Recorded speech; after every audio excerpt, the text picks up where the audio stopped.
If you've ever wanted a cell phone that's just a phone and not a social media engine, this could be the device for you. This is the Mudita Kompakt, a cell phone with an e-ink display. This is the same display tech you see in e-readers. It takes very little battery life and just displays very simple black and white resolution images with a really low refresh rate. This thing has a 6-day battery life, and it has a custom operating system built to do just the basic things you need.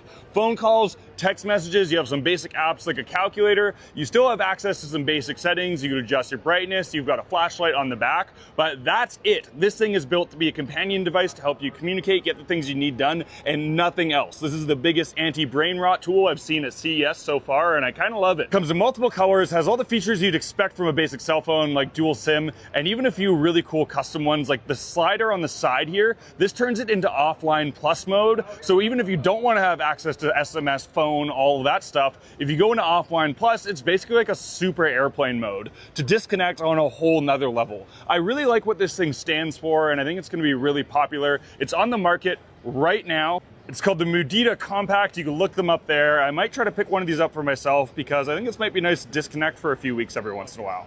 Pretty big fan of this thing. Follow for more CES coverage. If you know me, you know I'm obsessed with two things: Apple AirTags and Apple Find My on absolutely everything, and MagSafe. And after years of searching, I think I might have found the perfect MagSafe and Find My accessories here at CES. Let me show you these things from Pitaka. This is the thing I'm most excited about. It's a wallet. It's very similar to the wallet I carry now, except it has the AirTag built into it. It has Apple Find My built into it. It's rechargeable via USB-C here, and it has this really nice mechanical hinge with a nice little snap on it, but that's not all. It does have a MagSafe connection for your phone, so it can magnet on the back there. It can charge your phone as well if you plug it in, and it'll pass through the power to your phone.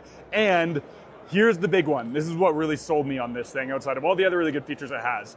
It has an Apple Watch charger built into the middle of the MagSafe charger. This is a really big deal for traveling specifically. You're not going to use this as your daily MagSafe charger, but when you're traveling, you don't want to bring a little Apple Watch dongle, this thing will be your savior. On top of that, hold on, I got it here. They also launched a new battery bank. This isn't as exciting. It's a 10,000 milliamp hour battery bank, has 20 watt USB-C out, MagSafe, but it has the same internal Apple Watch charger on the battery bank. So again, for traveling, if you're looking for a USB-C MagSafe battery bank, this one could be the winner. I'm definitely most excited about the wallet with Apple Find My and the MagSafe charging. This is the perfect wallet. I'm really excited to pick it up. I'm gonna get one after this show, but the battery bank's cool too. These are from Pitaka.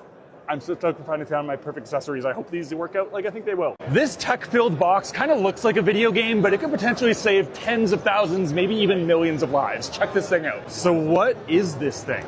So this is Triage 360.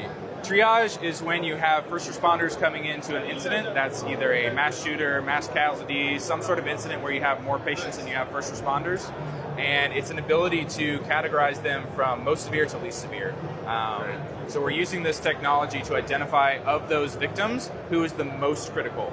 Interesting. So if you have 3 doctors and 15 patients, it's what doctors go into what patient. Exactly. So Awesome. What we're targeting right now is military operations, police, fire, and EMS. And then, so a bomb goes off, an active shooter event happens, you have first responders coming in, they can apply these devices to the patient's chest. Once it's on there, it's going to start doing and readings. This device is wireless, correct? Yeah, this is all wireless. So once the device is on, it's going to start automatically triaging that patient. And it's running off of global protocols for triage and transport. So we're getting heart rate, respiratory, skin temp, as well as percent oxygen.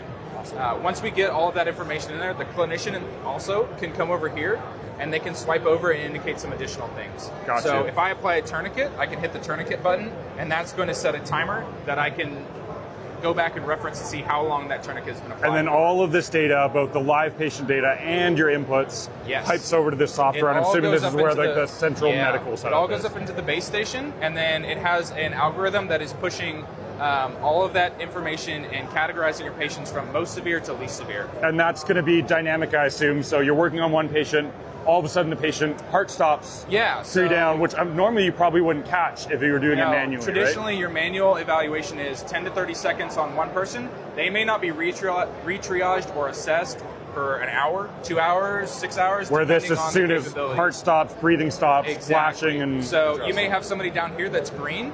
They're good to go. They have no issues, but suddenly they have a ruptured spleen that wasn't identified on initial triage.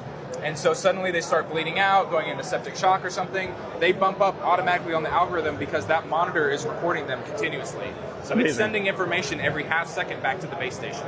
And you're mentioning this is for military, mass military, casualties, police, there's a bunch fire, of use cases. EMS, all those kind of rescue systems. We haven't updated that technology in forever. Right. So. And then what's these are battery powered, do they have a reasonable so battery life, and how long is the range? We're talking right now about 8 hours is where we're targeting, but hopefully we can bump that up to 48 hours. Awesome, and then where can people find more about you? Because this is So pretty you can damn go to cool stuff. triage360.com and you can find all the information that you need from there. Awesome, thanks for taking the time and for working on this, because this is pretty incredible, man.